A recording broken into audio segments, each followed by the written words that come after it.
नमस्कार साथियों, स्वागत है आपका आज के हमारे इस वीडियो में। दोस्तों, आज के इस वीडियो में हम चर्चा कर रहे हैं भारतीय दंड संहिता इंडियन पिनल कोड का जो चैप्टर फर्स्ट है, अध्याय 1 है, जो कि मुख्य रूप से प्रावधान करता है भारतीय दंड संहिता के क्षेत्र अधिकार के संबंध में, ज्यूरिडिक्शन के संबंध में। तो चलिए मित्रों, शुरू करते हैं आज का यह इंटरेस्टिंग वीडियो। लेकिन हाँ, अगर आप हमारे इस चैनल पर नए हैं तो आप सब्सक्राइब करना ना भूलें और इसी के साथ साथ बेल आइकॉन बटन को भी हिट करें, जिससे कि जैसे ही हमारे वीडियोस अपलोड हो तो आपको जो है उसका नोटिफिकेशन प्राप्त हो जाए। तो चलिए मित्रों, शुरू करते हैं आज का यह इंटरेस्टिंग वीडियो।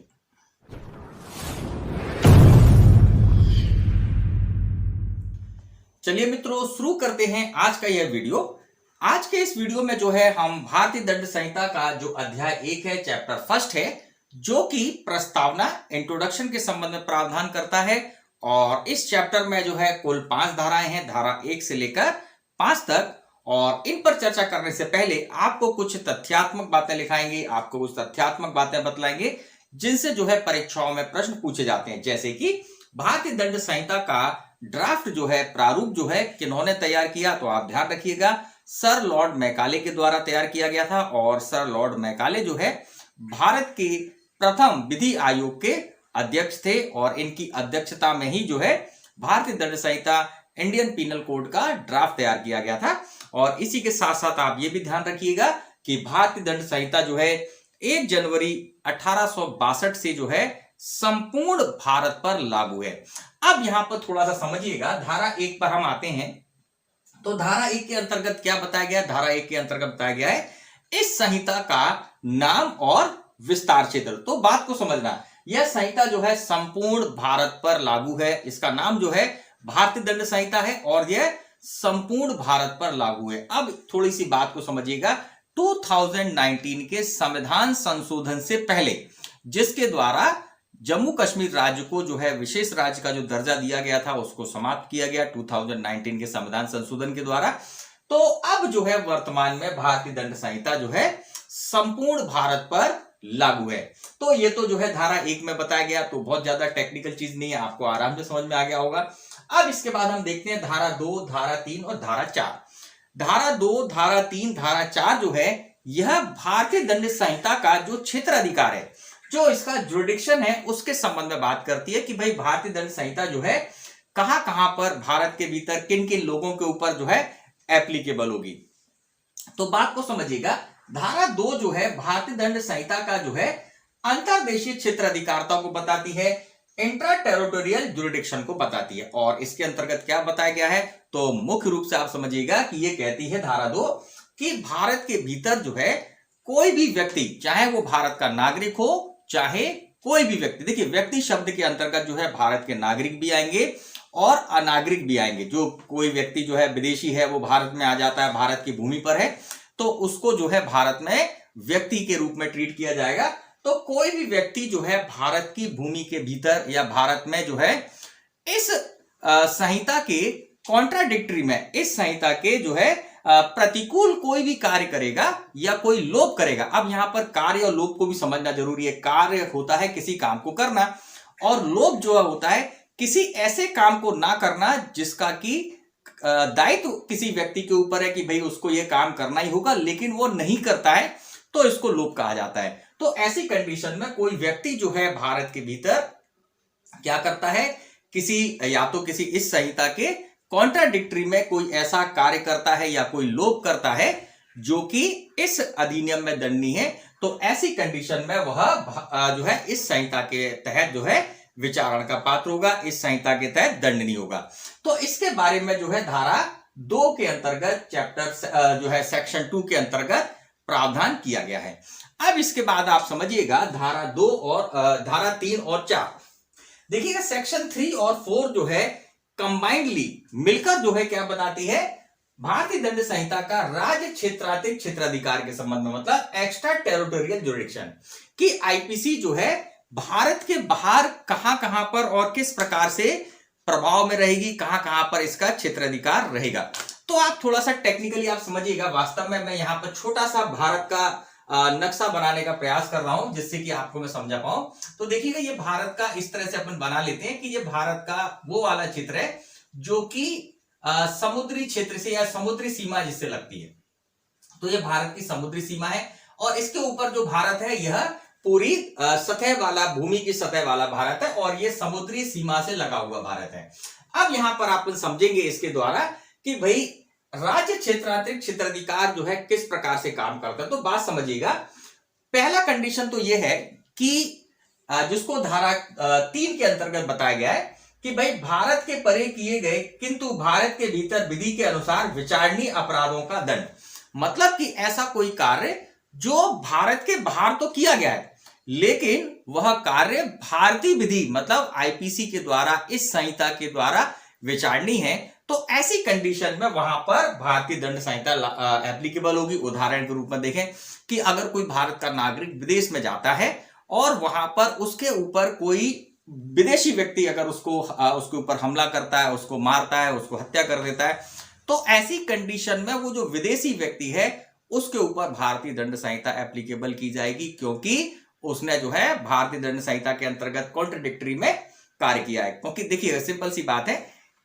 कि वो कार्य जो है जो भारत के बाहर हुआ है लेकिन वह भारत से कनेक्टेड है, भारत के नागरिक के ऊपर वो अपराध हुआ है, तो ऐसी कंडीशन में वह व्यक्ति जब भी भारत आएगा तो उसके ऊपर जो है भारतीय दंड संहिता को लागू किया जाएगा।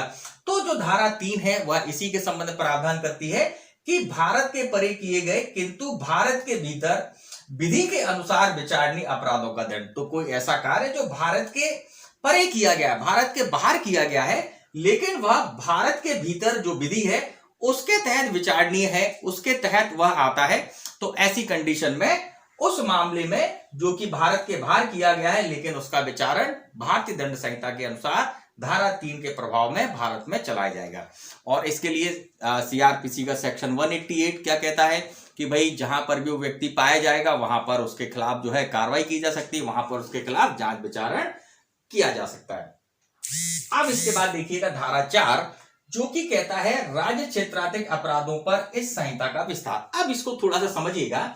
देखिए एक सिंपल सा कंसेप्ट है, भारत का कोई भी नागरिक है, कोई भी नागरिक है वो भारत के भीतर या इस दुनिया में कहीं भी, बात समझिएगा, पूरी दुनिया में कहीं भी वह व्यक्ति जो भारत का नागरिक है वह भारतीय विधियों को पालन करने के लिए बाध्य है।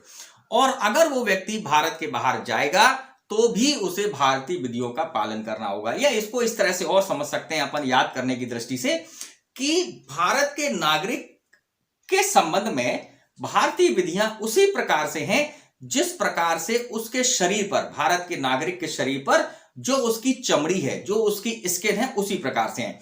तो क्या कोई भारत का नागरिक अपनी चमड़ी को भारत में छोड़कर विदेश जा सकता है? नहीं जा सकता है। तो ऐसी कंडीशन में उसके साथ भारतीय विधियां हमेशा काम करती हैं। तो भारत का नागरिक इस भारत की भूमि से कहीं भी जाएगा, बाहर कहीं भी जाएगा, वह भारतीय विधियों को मानने या भारतीय विधियों का पालन करने के लिए बाध्य है, वह आईपीसी का पालन करने के लिए बाध्य है। अगर वह भारतीय दंड संहिता के कॉन्ट्राडिक्टरी में उसके जो है कह सकते हैं कि उसके प्रतिकूल कोई कार्य करेगा तो वह भारतीय विधि के अनुसार दंडनीय होगा। तो ये तो बात हो गई भारत के नागरिक की, वो भारत के अंदर और भारत के बाहर कहीं पर भी कार्य करेगा। अब इसी के साथ साथ समझिएगा कि जो पानी का जहाज होता है जिसको हम शिप बोलते हैं, पानी के जहाज अगर भारत में रजिस्टर्ड कोई पानी का जहाज है तो ऐसी कंडीशन में पानी के जहाज को क्या माना जाता है? पानी का जहाज जो है यह समुद्र पर तैरता हुआ एक टापू इसको माना जाता है। और अगर वह पानी का जहाज भारत में रजिस्टर्ड है तो वो टापू भारत का है और यह भारत का टापू इस दुनिया में कहीं भी जाएगा, समुद्र में कहीं भी जाएगा, तो अगर उसके ऊपर कोई व्यक्ति अपराध करेगा, बात समझिएगा, मैं व्यक्ति शब्द का इस्तेमाल कर रहा हूं, व्यक्ति अगर कोई अपराध करेगा वह भी सेक्शन 4 के अंतर्गत भारतीय दंड संहिता के दायरे में आएगा, उसके ऊपर जो है भारतीय दंड संहिता लगेगी। और इसी के साथ साथ हम देखें कि अगर कोई एरोप्लेन वगैरह है, कोई फ्लाइट्स वगैरह है, तो ऐसे एरोप्लेन के ऊपर भी यही कंसेप्ट है कि भाई अगर वह एरोप्लेन या जहाज वगैरह भारत में रजिस्टर्ड है तो उसको भारत की भूमि माना जाता है।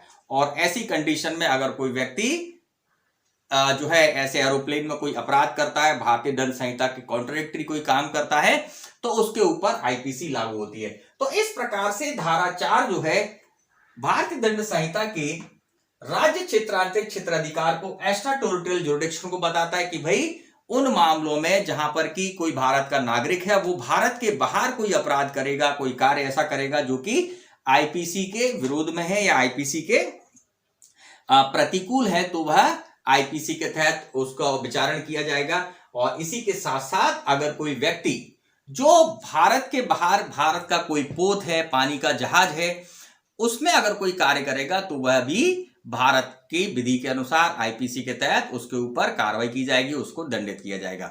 और इसी के साथ साथ जो है आप सीआरपीसी का सेक्शन 188 को भी दिमाग में रखें कि भाई सीआरपीसी का सेक्शन 188 क्या प्रावधान करता है कि अगर कोई व्यक्ति भारत के बाहर कोई अपराध करता है और वह भारतीय विधि के से विचारण का पात्र है, तो ऐसी कंडीशन में जब भी वो भारत आएगा और जहां भी भारत में पाया जाएगा वहां पर उसके खिलाफ जांच विचारण किया जा सकता है। तो ये जो है सेक्शन 4 के अंतर्गत यहां पर ये सारे प्रोविजन है जो कि परीक्षाओं में पूछे जाते हैं, इस चैप्टर को समझने के लिए आवश्यक है। और इसी के साथ साथ जो धारा 5 है वो बताती है कुछ विधियों का इस अधिनियम के द्वारा प्रभाव ना डाला जा रहा, मतलब कि हमारी जो आईपीसी है यह कुछ अधिनियमों पर, कुछ विधियों पर प्रभाव नहीं डालती है। तो वो कौन कौन सी विधियां, तो बात को समझिएगा। ऐसी विधियां जो कि विद्रोह से संबंधित है, मतलब कि अगर कोई सैनिक है, अगर कोई सरकार का सेवक है, कर्मचारी है, अगर वह विद्रोह करेगा या अभितेजक होगा, तो ऐसी कंडीशन में जो दंड से संबंधित विधियां हैं जो कि ऐसे विद्रोही को, ऐसे अभितेजक को दंडित करने वाली विधियां हैं, वह उन विधियों पर आईपीसी का इन्फोर्समेंट नहीं होगा, वह विधियां जो है आईपीसी के ऊपर प्रवेल करेंगी। इसी के साथ साथ जो है विशेष विधि की बात करें कि जैसे कि आपको पता है कि विधियां जो हैं 2 प्रकार की हैं, सामान्य विधि और विशेष विधि। आईपीसी जो है, भारतीय दंड संहिता जो है एक सामान्य विधि है जो कि संपूर्ण भारत पर सामान्य रूप से लागू है। लेकिन वहीं हम देखें कि कुछ विशेष विधियां भी होती हैं जो कि विशेष क्षेत्र में या विशेष विषय के संबंध में है।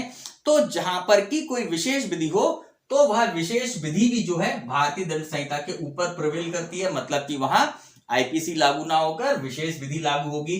और इसी प्रकार से स्थानीय विधि अगर कोई है, कोई क्षेत्रीय विधि है, तो वह भी आईपीसी के ऊपर प्रवेल करेगी, मतलब कि आईपीसी के प्रावधान उस विधि के जो प्रावधान है उनके कॉन्ट्राडिक्टरी नहीं कह सकते, उन पर इफेक्ट नहीं डालेंगे। तो इस प्रकार से अध्याय 1 जो है धारा 1 से लेकर 5 तक के प्रावधान करता है और बहुत अच्छा इंपॉर्टेंट चैप्टर है, तो आप इसको देखिएगा। तो आज का ये वीडियो हम यहीं पर समाप्त करते हैं, इस विश्वास के साथ कि आपको जो है वीडियो अच्छा लगा होगा। और आप जो है अगर हमारे इस चैनल पर नए हैं तो आप सब्सक्राइब कर लीजिएगा। इसी प्रकार के इंटरेस्टिंग वीडियोस जो है हम टाइम टू टाइम लाते रहते हैं। तो होती है मुलाकात आपसे हमारे नेक्स्ट वीडियो में। नमस्कार, जय हिंद, जय भारत।